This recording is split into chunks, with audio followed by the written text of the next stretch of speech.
Hey everybody, Ethan the Sea Urchin here. Hey everybody, Ethan here from WardTech, back with another video for you guys, and this is maybe in some unfortunate way another channel update video, but it's also going to be a build progress update video, personal rig update video, but mostly this is actually to bring you guys some really good news, so I'm just going to state that right off the bat so that it doesn't seem like a rambly channel update again before I get into any of the good stuff. Wordcast is coming back. Now it's coming back in a slightly different format that some of you might dislike, but we think it's overall better for the quality, better for us, and better for most viewers and the channel as a whole. It'll be happening on Tuesdays, but it won't be live streamed anymore. So it'll be recorded and then uploaded on Thursdays instead of being a live stream. Now the reasoning behind this is oftentimes we're late and we're unprepared and we have things that we don't really necessarily like we don't do the content quality that we want to do, and part of that is related to not having screen capture and stuff like that set up, but we want to be able to do that, some of that in like post and stuff later. And so the idea is we're going to film on Tuesday, do some light editing on Wednesdays if necessary, and then upload it on like Wednesday nights so it'll show up Thursday morning. That's at least the plan for now. Of course, there might be some times where we do a lot of editing and it ends up on like a Friday instead, but it's just going to be an uploaded video. It's going to be anywhere from an hour to 2 hours. It'll probably just depend on the week of news. But we like the idea of doing this for now. We'll probably bring it back to live at some point. The problem is right now, the only time we can live stream is weekdays, not Fridays. We can't do that, but because we stream games and stuff on that day, and as well as a lot of times we have other stuff going on, and some of us work on Saturday mornings. But weekdays at like 9 p.m. And the problem with streaming that late, that's 9 p.m. Pacific time, most people are in bed, other than some people that are overseas and whatnot that are up really early, or some people close by that are up really late. And we just get not very many people watching live, but we get a ton of people watching after the fact. And so we think it's just a better overall format for us now. If we get the chance in the future to start doing it on like weekend dates, we may do that. Or if we get the chance to start doing it earlier in the day on weekdays, we might do that as well. But for now, this is the format we're sticking with Wordcast. We're pretty excited to bring it back though. We've missed doing it. First upload will probably be next week. Well, this week when you guys are seeing this video, sort of this week, but we'll see. It might be the week after that, but then it should be consistent from there on out, and we're really, really excited to bring that back for you guys.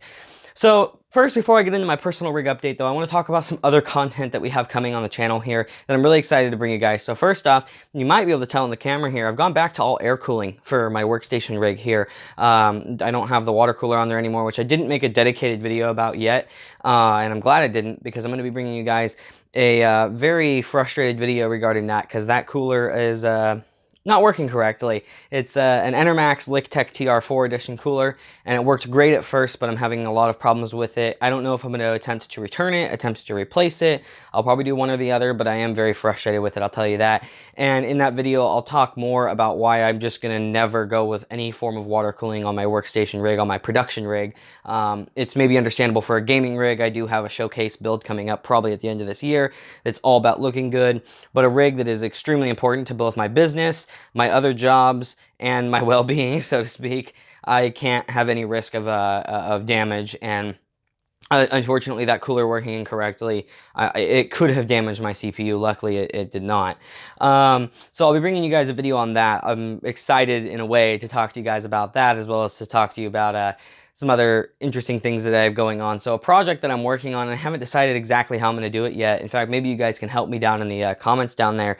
I need more storage. I'm basically completely out of redundant storage for the business here. Lots of 4K content just takes up a ton of video, right?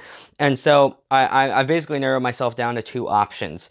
One option is to take an old server that I had. It's not actually a server grade hardware. It's what I was using as a server. It's a desktop FX 6300, fairly cheap Asus motherboard, and 32 gigabytes of RAM, non-ECC RAM, that is important, and turning that into a FreeNAS setup. I've already got a power supply for it. I've already got a HBA on the way and some other cables and stuff like that. So literally all I need right now to get that up and running is the drives, but of course there's some downside to that where I do not have ECC memory, and that can cause all kinds of problems. Of course, most likely the result from that isn't losing all your data. In fact, I've never actually seen reports of knowing for sure that that caused somebody to lose data ever, and if there is some out there, I'm sure they're very, very, very rare. But of course, you can definitely get corrupt data. That can happen. And corrupt data isn't necessarily the end of the world for me, as long as it's not a large portion of data, right? If it's a little bit here and there, that's not the end of the world. But of course, the concern is corrupt data along with the scrub of death, where it replaces good data with corrupt data because of RAM having flipped bits. And then there's also potential for that to cause your entire OS to go on FreeNAS, which means you could potentially lose your entire pool of data, meaning it's all unrecoverable and gone. My other option for data storage is I'm running Windows 10 Pro for workstations back here on this machine. I could install the drives in this machine here and use REFS instead of the ZFS file system with Windows storage spaces. Now, the advantages to that is it's going to be more resilient to power loss, although I will have a UPS at some point on the FreeNAS if I build that, but not right away. But it'll be more resilient to power loss and more resilient to the fact that I don't have ECC memory over here, because the OS itself doesn't run in the memory. And so you can still run into a situation where you have some corrupt data where, like, because it does use the RAM as part of the write cache, and so if you have some flip bits in there, it can write that to the drives, but you're not in a situation where you're likely to lose your entire pool, or where you're likely to lose, you know, your entire OS because of a bit flip, because it's not running in RAM in that sense. So it's a little bit more resilient on those two fronts, and the fact is, right now, RAM is so expensive, I'm definitely not putting ECC in this, because that would be insane, because I have 64 gigs in there right now. I'm about to drop another 64 gigs in there in my workstation. Doing that with ECC would be insanely expensive right now. It's already insanely expensive with regular RAM. And finding quality ECC RAM for my FX 6300 is near impossible, at least anything that is on the qualified vendor list, or that is from the RAM manufacturers like Crucial that say, hey, this works on this motherboard. And I don't really want to, you know, if you're going for reliability, right, that's the reason you buy ECC. I don't think it's a good idea to go with something that doesn't officially say by the bare minimum the RAM manufacturers that it'll work in your board. And it's also really, really expensive. There was one stick I found, and it was like 250 bucks for an 8 gig stick from Memory for Less, horrible online store that overcharges the crap out of people, but they do have almost every stick of memory on the planet there. So that's the only place I could find that was actually selling that particular stick. So basically, I'm going with non-ECC either way. Now, in the future, I might update the FreeNAS to have ECC. I'd have to update to a new platform and stuff, but FreeNAS supports most of your hardware being changed out pretty quickly, pretty easily, without many problems. So that's something I could do in the future. And it will all be backed up to AWS, a big AWS bucket that I'm going to have set up for it. So assuming that I don't just get an entirely corrupt pool that gets backed up to that, my data is still safe if the OS does die. And same with this situation here. If something does happen, my data should still be safe, because I'll be doing like weekly backups to that. Maybe nightly, I'm not sure about that yet. So the disadvantage to doing it in here, though, because that immediately to probably most people sounds like, oh, that was maybe a better idea then. The disadvantage is Windows storage spaces, especially in terms of the desktop version for Windows 10 Pro for workstations, has very little people that know anything about it. So the up to that is I can tell you guys about my experience and help people out with it. The down to that is if I run into an issue that I can't solve myself, finding somebody to help me is going to be a much bigger challenge. I even made a post on Reddit about asking for some help regarding some storage spaces stuff. I got one person that knew what they were talking about. Made another post later about some FreeBSD stuff, and I got like 10 people that all seemed very knowledgeable talking about it, so, and in much less time. So that gives you a good example of what happens, how much support there really is behind storage spaces. And that guy actually uses the server version, but from his understanding, the desktop version is fairly similar, and it's a little bit cut back capabilities, but the things that it can do that it officially does say it supports by Microsoft is very similar to setup as the server version. But the other disadvantage to it is I get much less storage capacity for the same amount of drives. And by this, I mean, with storage spaces, I'd be using a 3-way mirror. And it sounds like, oh, it just copies three copies of the drive. It's not exactly, you have to have a minimum of 5 drives, but I'm going with 6 drives if I do it in this direction. But I would only get 33% of my storage capacity. So if I went with 8 terabyte drives, for example, I get 16 terabytes usable despite having 6 8 terabyte drives in there. So pretty minor amount, whereas the exact same the exact same configuration in the FreeNAS would yield me double that. It would yield me 66% storage capacity. It would yield me 32%. And both scenarios are equally resilient to drives failing. They both allow 2 drives in a given array to fail. And so there's some ups and downs there, right? that's something I'm still thinking about. So that may be part of my actual like personal rig update when I actually do like projects on it, right? This is just an update telling you guys what's happening with it. But either way, you guys will see content regarding that storage stuff within the next month or so, because I'm basically completely out of space. This video is going to be one of the last videos that I'm going to be able to fit on my mirrored 1 terabyte drives here. And I've got a lot of media and stuff that I don't have saved on my computer, that I have saved elsewhere, or that I have not downloaded, that I need to have with me, this data that I need to carry around. I just don't have the space for it right now. So it's time to do a big data upgrade. Very excited for that. So other plans that I have for my personal rig, as well as my setup over here. So the personal rig will be getting updated with some more NVMe SSDs. The plan is to go with 2 1 terabyte 970 Pros. They'll be in a RAID configuration. That's going to be for editing purposes. Even the 960 Evo that I'm running is fast. It's a 250 gig, but I still notice some delays sometimes when doing editing off of it, as well as it's not big enough for some of my projects, especially a project like WordCast. If I format those over to DNxHR in 4K, those end up using like 120 gigabytes or more of storage space. I can't, or no, sorry, that's a normal project. Though that took over almost a terabyte of space when I did our Computex video, when I did a bunch of editing with that.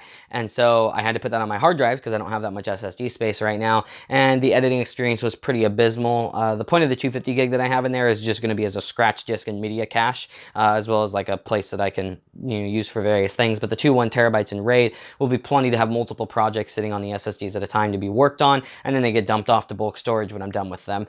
I also have plans for anywhere from 1 to 3, not sure on capacity yet, but 1 to 3, either 1 or 2 terabyte hard drives. Probably 2 terabytes is most likely what I'll go with, maybe even 3, I'm not sure yet. Sorry, SSDs, I should say, 2.5-inch SSDs. Those are going to be for my gaming drives and for overflow for editing and stuff like that. Not entirely sure about that yet, and that may sound insane, but realistically, Micron right now has their Micron 1100 SSD. The 2 terabyte is only like 30 bucks more than the 1 terabyte. Sometimes you'll see as big of a gap as like $50 or so. That's really not much money when you're talking, a $250 to $350 SSD. It's not incredibly significant to get literally double the capacity. So I'm most likely just going to go with those drives no matter how many I end up buying, just because they're a very, very, very good value price per gigabyte. And so that's kind of the direction I want to go. And it doesn't need to be the fastest or highest quality stuff out there. It's just to help my game load times, because right now I'm on a dual 4 terabyte RAID 0 config, and first off, it's kind of slow. It's Barracuda desktop drives, not Barracuda Pros, so from Seagate, they're a little slow, 5900 RPM and everything.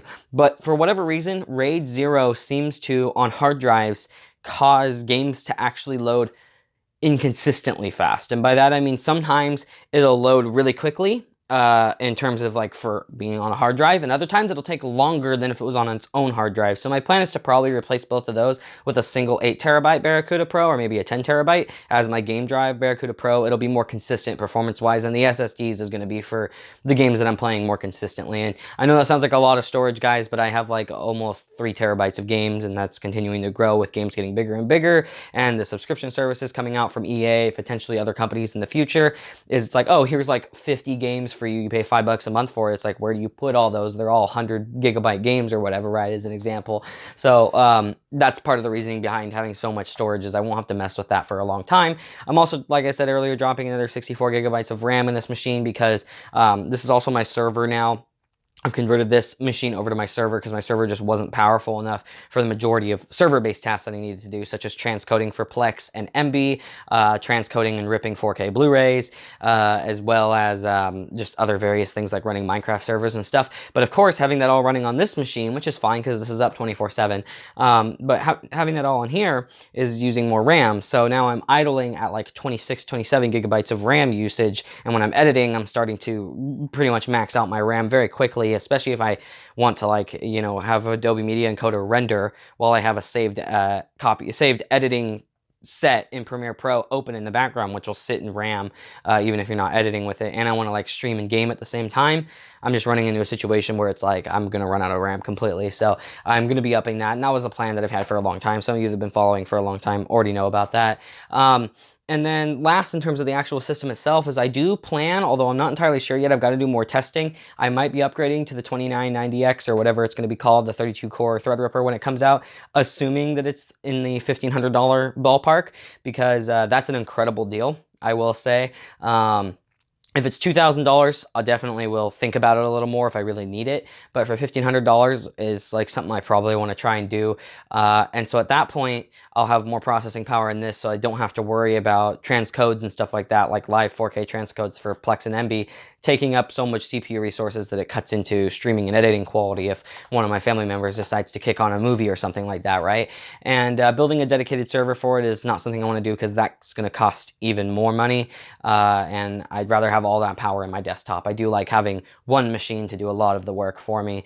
I just don't know what I'll do with the 16 core yet. I don't know if it'll go on the water-cooled rig, or if it'll end up being sold, or if it'll end up being used for the FreeNAS if I end up going that direction in the future and then getting ECC memory for it with a good quality board. I'm not entirely sure yet. Maybe you guys can help me with that down in the comments. I'd love to hear opinions and thoughts about my setup and what I should do. Now, another huge thing that's happening regarding the setup soon, and there will be some coverage on this, especially a lot of coverage after the fact, but a lot of this area is going to be getting redone, and there's some stuff you can't see. It's a little bit dusty right now. I don't know if you guys can notice that, but the walls are red. And my theme here is black and white and a little bit of green accents. And so the red really, really conflicts. Plus, I just don't like red as a color overall. It's just not something that I'm a fan of. And so this is all going to be getting taken down. And this is going to be getting painted a light gray, as well as I'll probably be putting some black, like 1 foot by 1 foot noise dampening foam sets there, so that when I'm filming videos over here, there's a little bit less of a echoey sound. And when I'm doing streaming and stuff over here, because I'm starting to do a lot of that, more on that in a moment, then I have, you know, a better audio environment for doing that kind of work. As well as I'm going to be redoing the cable management, because when I first did this cable management, it's pretty clean. There's not much you can see, even if you're here in person, other than, which you guys probably can't see very well, but back behind the PC over there, there's quite a bit of a cable mess. That's because I used to have the Tower 900 over here, which had all the I/O ports in the center top of the case, because the motherboard was at an angle where the I/O ports faced up, and it's a really tall case, so I gave a much more slack to the cables. And then when I swapped over to this case, I haven't taken down all the cable mess and redone it so that the cable lengths are shorter and more of it's hidden under the desk. So that's something that'll be happening when I take it all apart, because I figure that's a good time to do it anyway. Now, as for the rest of this setup here, there's not a ton of stuff that's actually going to be changing other than displays. I love my keyboard, I love my game board, I love my mouse pad, all that kind of stuff. I'll probably be getting a new set of headphones, because right now I have HyperX Clouds right here that I use for gaming, and they're not bad, but those are ones that I kind of like to keep in my bag for a more mobile-like setup. They're really durable, easy to use, and they don't take much power to drive. I want to get Beyerdynamic MMX 300s that I'll be using for gaming, so I'll have a review on those for you guys, because of course I do review headphones around here semi-frequently when I get pairs of headphones. So anyway, but what else is going on with the setup here is I do plan to get a 34-inch ultra-wide at 3840 by 1600 resolution. Not sure which one yet, because some of them are overpriced, some of them are HDR, but it's crappy HDR. There's actually none with good HDR yet. Some of them are only 60 hertz, while other ones are 75 hertz. I'd prefer 75 hertz. That's what I'm used to, and it is an improvement fairly significantly over 60 hertz. So that's something that's going to be happening at some point, but that's coming after the storage upgrades and some other stuff like that. So that's probably more like a Black Friday time frame or something like that, which gives a little more time for newer stuff to come out. And then I do plan to take this ultra wide and put it in portrait mode to the left of my other ultra wide here, which will be great for browsing web pages, reading articles and stuff like that, especially if I'm gaming or editing at the same time. And then this little monitor here that's kind of crappy will be getting replaced at some point with a 4K panel from Dell. Very excited to do that. They have some really solid 4K panels for like 450 bucks now, and that'll be for editing, because I want to be able to see the footage that I show you guys in the proper resolution, because I don't currently have a 4K panel. I do have a 4K TV, so if I want to go watch it after the fact, I can, but I'd rather see the actual raw 4K footage when I'm editing, so that I can see exactly what it's going to look like, and gives me a better idea of what it's going to look like if I decide to do any kind of zooming in and stuff like that, right? So that's something that's going to be happening, and I may grab another one of these, because they keep getting cheaper, the LG Ultra Wide, which I did a review on, actually my most viewed video, so thank you anybody that's seen that. It's like over a $250,000 now, but anyway, I might get another one and put it above the 34-inch, just so that I have a little bit more area up there for throwing some editing tasks up there, because I like to mostly just focus on the timeline on my main display, and then I have the source monitor or program monitor on the right display. So we'll see how that goes. That's all kind of speculation. I just know for sure that the ultra wide and 4K are happening. And then I might be doing some audio upgrades as well, because I've got, over here I've got a shit Valhalla 2. But what's interesting, and I don't know if this is a problem with my motherboard or just this general area, I think it's something about this corner of the house, because it didn't seem to happen when I had my setup over in another part of the room with the same board and CPU. But anything that's, any kind of USB audio device that's plugged in has really, really, really bad interference. And I don't quite understand why that is. And by that, I mean, it doesn't seem to affect microphones, but it definitely affects headphones. And it's to the point where even if I have a really high quality DAC plugged in through USB over here, then the DAC outputs a horrible buzzing noise to every amp that's plugged into it. But it doesn't happen if I plug that same DAC into any other machine like my laptop or something like that. So I don't entirely know what's causing that problem there, because the audio paths on this are great. It's a very solid motherboard. I've had zero problems with this so far, so I don't think the board is at fault in this situation. I think it's something else in my system causing electromagnetic interference. Maybe, I really don't know. I've tried to take out various components to figure it out. So what I ended up doing instead is I'm just using the optical audio out from the Realtek audio on here, going into a DAC, and then having the DAC process the optical audio out. That works great, but I don't have a very good DAC now. It's not as good as the one that I had previously, so I plan to get a better DAC at some point, as well as probably another solid state amp, because the Valhalla 2 does have trouble running some high-end planar magnetics. Not that they won't get loud, but just things don't sound the same because there's not as much bass and stuff there, because it doesn't output quite as much power. Great amp, but solid state's best for things like planar magnetics, which I plan to get another pair of at some point in the future. So the last thing I wanted to mention, and I'll put links in the description for this, probably at the very top of the description actually, I do live streaming now, and so does Daniel in terms of games. Not on this channel, though. I do it on my personal Twitch channel, which will be linked down there, as well as the WordTech Gaming channel. I upload the videos to later. I don't do those as live, but I do upload the videos to that later. I only live on Twitch right now. That might change in the future. I'm not sure yet, but Twitch is the place I like to focus. I don't like to put all my eggs in one basket, right? So anyway, I'll link those in the description. My stream schedule tends to be Thursdays I stream RuneScape with a bunch of buddies, and Friday I stream Civilization or another game with Daniel, depending on what we feel like playing. And Sundays I stream Elder Scrolls Online, because I play a ton of that game now, and that's a pretty interesting game to watch, I think, more so than some of the other ones that I'll be playing. But anyway, if you guys are interested in seeing that kind of stuff, there'll be links in the description, so you guys can go watch that. Time frames, as well as how consistent I stream, is still kind of up in the air right now, so don't expect it to be consistent. And the last thing that I want to touch on is, speaking of consistency, I know you guys haven't seen many review videos and stuff from me. You guys have seen some channel updates, some project updates, other stuff like that. I have some content coming, as I've talked about earlier. I have various projects coming that I'm going to be bringing videos for you guys. I'm going to try to have a Monday upload schedule. But of course, if the project's not ready on Monday, it might be a Tuesday or Wednesday, but I'm going to try to do weekly videos. Again, I know I mentioned that I'm just going to do them when they're ready. I'm still sticking with that, but I'm going to try to do weekly because it helps motivate me, because I love doing the videos for you guys. I love doing the content. I love doing what I'm doing right now. But sometimes if I don't feel like I'm actually obligated to do it, I won't sit down in front of the camera and actually do it, even though once I do, I have a great time, right? It's like, oh, I'll just do this instead, or I'll work on this instead. And I think it's going to work out better if I try to keep myself focused on, you need to upload a video almost every week. Just when it's ready, aim for Monday. If it's later, that's fine, right? So you guys should see some more content from me, as well as the website. I'm still working on trying to get consistent articles out on that. It's just been a little bit of a challenge to get things flowing on there, because finding good writers, as I mentioned in other videos, is not easy. And me writing multiple articles a day just takes up too much time, because a quality article takes anywhere from a half hour to 2 hours to write, and a quality review article can take up to 8 hours to write, especially if there's pictures and stuff involved. So that's something I'm still in the works on, but I have plans to push that further. Anyway, though, that's it, everybody. I know this was a super long video, so those that stuck around till the end, thank you very much. I appreciate it. But I let out all the big news at the beginning for those of you that aren't watching anymore. Don't know why I'm talking to you, because you're not watching anymore, but I digress. So anyway, I'll definitely have more content for you guys soon. I'll try to have that video on my Enermax cooler out this week for you guys, to kind of explain what went wrong, and yeah, that'll be fun. So anyway, everybody have a wonderful day. I hope you all had a good 4th of July. I know it's a little bit after that now by the time you're seeing this video, but I hope you guys had a good 4th, and I'll see you all in the next one.